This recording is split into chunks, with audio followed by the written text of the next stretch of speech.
സമയത്ത് പുതുക്കാനായിട്ട് സാധിക്കാതെ സീനിയോറിറ്റി നഷ്ടപ്പെട്ടവർക്ക് അത് വീണ്ടെടുക്കുന്നതിനായിട്ട് സർക്കാർ ഇപ്പോൾ പ്രത്യേക അവസരം നൽകിയിരിക്കുകയാണ്. സർക്കാർ സർവീസിലെ താൽക്കാലികവും സ്ഥിരവുമായിട്ടുള്ള നിയമനങ്ങൾക്ക് എംപ്ലോയ്മെൻറ്റ് എക്സ്ചേഞ്ച് വഴിയുള്ള രജിസ്ട്രേഷൻ വലിയൊരു സഹായമായതിനാൽ തന്നെ ഇത്തരം നിയമനങ്ങളിൽ സീനിയോറിറ്റി എന്നത് ഏറ്റവും പ്രധാനപ്പെട്ട ഒരു മാനദണ്ഡമാണ്. പല കാരണങ്ങളാൽ പുതുക്കാൻ സാധിക്കാതെ പോയവർക്ക് ഇളവുകളോടെ സീനിയോറിറ്റി നിലനിർത്തിക്കൊണ്ട് ഇപ്പോൾ രജിസ്ട്രേഷൻ പുതുക്കാവുന്നതാണ്. 1/1/1999 മുതൽ 31/10/2024 വരെയുള്ള കാലയളവിൽ സീനിയോറിറ്റി നഷ്ടപ്പെട്ടവർക്കാണ് ഈ ആനുകൂല്യം ലഭിക്കുക. ഓൺലൈൻ വഴി പുതുക്കാൻ ശ്രമിക്കുമ്പോൾ സാങ്കേതിക തടസ്സങ്ങൾ നേരിടാൻ സാധ്യതയുള്ളതിനാൽ തന്നെ നിങ്ങളുടെ എംപ്ലോയ്മെൻറ്റ് കാർഡ് ഏത് ഓഫീസിലാണോ ഉള്ളത് അവിടെ നേരിട്ടെത്തി പുതുക്കുന്നതാകും കൂടുതൽ ഉചിതം.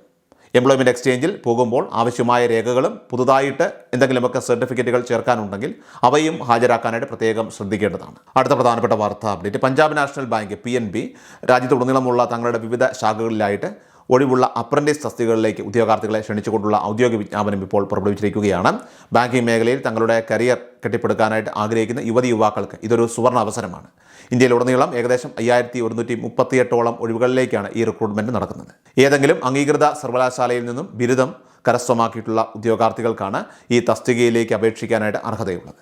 അപേക്ഷകർക്ക് കുറഞ്ഞത് 20 വയസ്സും പരമാവധി 28 വയസ്സുമാണ് പ്രായപരിധിയായിട്ട് നിശ്ചയിച്ചിരിക്കുന്നത്.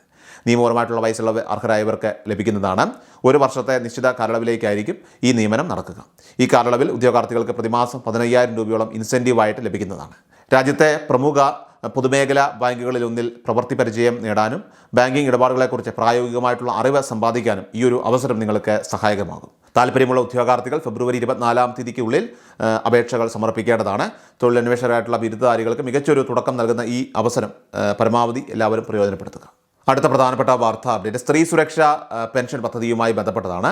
ഈ ഫെബ്രുവരി മാസം 11 പദ്ധതി ഔദ്യോഗികമായിട്ട് ഉദ്ഘാടനം ചെയ്യപ്പെടുകയും ഇതിനോടകം തന്നെ 10 ലക്ഷത്തിലധികം ഗുണഭോക്താക്കൾക്ക് ധനസഹായം കൈമാറുകയും ചെയ്തിട്ടുണ്ട്. നിങ്ങൾ ഇതിനോടകം തന്നെ അപേക്ഷ സമർപ്പിച്ചവരാണെങ്കിൽ ഇപ്പോൾ തന്നെ നിങ്ങളുടെ അപേക്ഷയുടെ സ്റ്റാറ്റസ് അത് കൃത്യമായിട്ട് പരിശോധിക്കുക. അപ്രൂവൽ ലഭിച്ചവർക്ക് വരും ദിവസങ്ങളിൽ തന്നെ തുക അക്കൗണ്ടിലേക്ക് എത്തുന്നതാണ്. നിലവിൽ പ്രോസസ്സിംഗ് കാണിക്കുന്നവർക്കും വൈകാതെ തന്നെ തുക ലഭ്യമാകും. എന്നാൽ അപേക്ഷകൾ മടങ്ങിയിട്ടുള്ളവർ, അതായത് റിട്ടേൺ ടു സിറ്റിസൺ എന്ന് കാണിക്കുന്നവരെ സംബന്ധിച്ച് അതിനുള്ള കാരണം അത് കൃത്യമായിട്ട് നിങ്ങൾ സ്റ്റാറ്റസ് പരിശോധിച്ച് മനസ്സിലാക്കി എത്രയും വേഗം പിഴവുകൾ തിരുത്തി റീസബ്മിറ്റ് ചെയ്യേണ്ടതാണ്. പേര്, ജനനത്തീയതി എന്നിവയിലെ പൊരുത്തക്കേടുകളോ രേഖകളുടെ വ്യക്തത കുറവോ ഒക്കെ കാരണമാകാം അപേക്ഷകൾ നിരസിക്കപ്പെടുന്നത്. ഇത് പൂർത്തിയാക്കിയാൽ മാത്രമേ നിങ്ങൾക്ക് ധനസഹായം ലഭിക്കുകയുള്ളൂ. ഇനിയും അപേക്ഷ സമർപ്പിക്കാൻ ഏകദേശം 10 മുതൽ 15 ലക്ഷത്തോളം ഗുണഭോക്താക്കൾ ഉണ്ടെന്നാണ് കണക്കാക്കുന്നത്. അർഹരായവർ എത്രയും വേഗം തന്നെ അപേക്ഷകൾ സമർപ്പിക്കാനായിട്ട് നിങ്ങൾ ശ്രദ്ധിക്കുക. കാരണം അപേക്ഷിക്കാനായിട്ട് വൈകുന്നതനുസരിച്ച് ധനസഹായം ലഭിക്കുന്നതിലും താമസം നേരിടാം. 35 വയസ്സിനും 60-നും ഇടയിൽ പ്രായമുള്ളവരും BPL അല്ലെങ്കിൽ AY റേഷൻ കാർഡ് ഉള്ളവരുമായിരിക്കണം അപേക്ഷകർ. എന്നാൽ മറ്റ് ക്ഷേമ പെൻഷനുകൾ വാങ്ങുന്നവരോ സർക്കാർ തലത്തിൽ സ്ഥിരം താൽക്കാലിക കരാർ ജോലികളിൽ ഏർപ്പെടുന്നവരോ ഈ പദ്ധതിക്ക് അർഹരല്ല. മറ്റു വരുമാന മാർഗ്ഗങ്ങളില്ലാത്ത സ്ത്രീകൾക്ക് വലിയൊരു ആശ്വാസമാകുന്ന ഈ 1000 രൂപ പദ്ധതിയുടെ സുവർണ അവസരം ആരും പാഴാക്കാതിരിക്കുക. അടുത്ത പ്രധാനപ്പെട്ട വാർത്താ അപ്ഡേറ്റ്, ഫെബ്രുവരിയിലെ സാമൂഹ്യ സുരക്ഷാ ക്ഷേമ പെൻഷൻ വിതരണ നടപടികൾ ഈ മാസം 20 ശേഷമായിരിക്കും ആരംഭിക്കുക.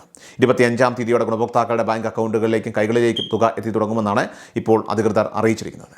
സംസ്ഥാന ബജറ്റിൽ ക്ഷേമ പെൻഷൻ വിതരണത്തിനായിട്ട് 14,500 കോടി രൂപയാണ് സർക്കാർ അനുവദിച്ചിരിക്കുന്നത്. ഈ തുക വിനിയോഗിച്ചായിരിക്കും ഇനി അങ്ങോട്ടുള്ള മാസങ്ങളിൽ പെൻഷൻ്റെ വിതരണം ഉണ്ടാവുക. നിലവിൽ പെൻഷൻ തുക അത് അക്കൗണ്ട് വഴി സ്വീകരിക്കുന്നവർക്ക് അത് നേരിട്ട് കൈകളിൽ ലഭിക്കണമെന്നുണ്ടെങ്കിൽ പഞ്ചായത്തിൽ നിങ്ങൾക്ക് അപേക്ഷ സമർപ്പിക്കാവുന്നതാണ്. ഇനി അതുപോലെ തന്നെ നേരിട്ട് കൈപ്പറ്റുന്നവർ, കൈകളിൽ സ്വീകരിക്കുന്നവർക്ക് അത് ബാങ്ക് അക്കൗണ്ടിലേക്ക് മാറ്റാനും തദ്ദേശ സ്വയംഭരണ സ്ഥാപനങ്ങളിൽ അപേക്ഷ നൽകിക്കൊണ്ട് മാറ്റം വരുത്താനും സാധിക്കും. ഗുണഭോക്താക്കൾക്ക് തങ്ങൾക്ക് അനുയോജ്യമായിട്ടുള്ള രീതിയിൽ പെൻഷൻ സ്വീകരിക്കുന്ന സംവിധാനത്തിൽ മാറ്റം വരുത്താനായിട്ട് അധികാരമുണ്ടെന്ന് മുൻപേയുള്ള സർക്കാർ ഉത്തരവിൽ വ്യക്തമാക്കുന്നുണ്ട്. കൂടാതെ വിധവാ പെൻഷൻ, അതോടൊപ്പം തന്നെ അവിവാഹിത പെൻഷനൊക്കെ തന്നെ വാങ്ങുന്ന ഗുണഭോക്താക്കളായിട്ടുള്ള സ്ത്രീകൾ അവർ പുനർവിവാഹം ചെയ്തിട്ടില്ല എന്നുള്ള സർട്ടിഫിക്കറ്റ്, നോൺ റീമാരേജ് സർട്ടിഫിക്കറ്റ് കൃത്യസമയത്ത് ഹാജരാക്കാൻ ശ്രദ്ധിക്കേണ്ടതാണ്. എന്നാൽ 60 വയസ്സിന് മുകളിൽ പ്രായമുള്ളവർക്ക് ഈ സർട്ടിഫിക്കറ്റ് നൽകുന്നതിൽ ഇളവുണ്ട്. അതുപോലെ മുൻപ് തൊട്ടേ പെൻഷൻ ആനുകൂല്യങ്ങൾ വാങ്ങിക്കൊണ്ടിരുന്നവരിൽ ഇതുവരെ ഒരിക്കൽ പോലും വരുമാന സർട്ടിഫിക്കറ്റ് സമർപ്പിച്ചിട്ടില്ലാത്തവർ, അത്തരം ആളുകൾ ഉണ്ടെങ്കിൽ അവർ എത്രയും വേഗം തന്നെ സർട്ടിഫിക്കറ്റ് നിങ്ങൾ ഏൽപ്പിക്കേണ്ടതാണ്. പഞ്ചായത്തിൽ ഏൽപ്പിക്കണം. പെൻഷൻ മുടങ്ങാതെ ലഭിക്കുന്നതിനായിട്ട് എല്ലാ ഗുണഭോക്താക്കളും ഈ കാര്യങ്ങൾ പ്രത്യേകം ശ്രദ്ധിക്കേണ്ടതാണ്. ഏറ്റവും അവസാനമായിട്ട് സംസ്ഥാനത്തെ സ്വർണ്ണവില പരിശോധിച്ചാൽ സംസ്ഥാനത്ത് സ്വർണ്ണവില കുത്തനെ ഉയർന്ന് വീണ്ടും 1,15,000-ന് മുകളിലെത്തിയിരിക്കുകയാണ്. ഞായറാഴ്ച പവന് ഒറ്റയടിക്ക് 1,920 രൂപയാണ് വർദ്ധിച്ചത്. 1,15,680 രൂപയാണ് ഒരു പവൻ സ്വർണ്ണത്തിൻ്റെ വില. ഗ്രാമിന് 240 രൂപയാണ്. ഫോളോ ചെയ്യുക.